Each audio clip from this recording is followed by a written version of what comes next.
నేను నమ్మిన పవిత్ర గ్రంథం జోలికి ఎందుకు వస్తున్నావు? ఎందుకు తప్పుడు వ్యాఖ్యానాలు చేస్తున్నావు? నీకు చేతనైతే సమాజంలో ఎన్నో చెడులు ఉన్నాయి. మాటికి బైబిల్లో చెడు ఉంది, బైబిల్లో చెడు ఉంది, బైబిల్లో చెడు ఉందని చెప్తున్నావు. ఈరోజు సమాజంలో నువ్వు నీ పిల్లలు కలిసి ఏదో ఒక సినిమా చూడండి, చూద్దాం. ఈరోజు ఒక సమాజంలో కుటుంబం అంతా వెళ్ళి ఒక సినిమా చూడండి. ఒక తల్లి సిగ్గుపడుతుంది, ఒక కూతురు సిగ్గుపడుతుంది, ఒక తండ్రి సిగ్గుపడతాడు. ఎందుకంటే అన్ని బూతులు, బూతు మాటలు, బూతు పాటలు, ద్వంద్వ డబుల్ మీనింగ్ అర్థాలు.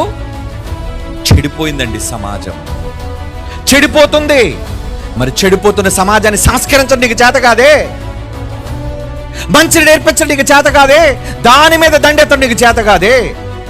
ఏమండి ఈరోజు ఈ ప్రొడ్యూసర్లు డైరెక్టర్లు అడుగుతున్నారా ఎందుకు అయ్యేలాంటి సినిమా తీసావని? ఎందుకయ్యా తప్పుడు భయంకరమైన అశ్లీలకరమైన పరిస్థితులతో ఎందుకు నువ్వు రిలీజ్ చేస్తున్నావు ప్రజల మధ్యని? ఒంటి మీద బట్టలు ఉన్నాయో లేదో తెలీదు. ఏమండి సభ్య సమాజం తలదించుకునేటట్లుగా ఒకరోజు సర్టిఫికెట్లు ఇచ్చారు. A certificate? యూ సర్టిఫికెట్ అని ఇస్తున్నారు. సర్టిఫికెట్లు ఏం ఉపయోగం?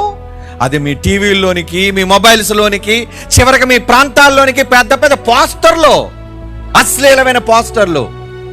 దీనికోసం ఎందుకు ఎవడు అడగడు? అంత దమ్ము లేదు గనుక. ఎందుకంటే వీడు కూడా దొంగ గనుక, వీడు కూడా దొంగచాటుగా చూస్తాడు గనుక.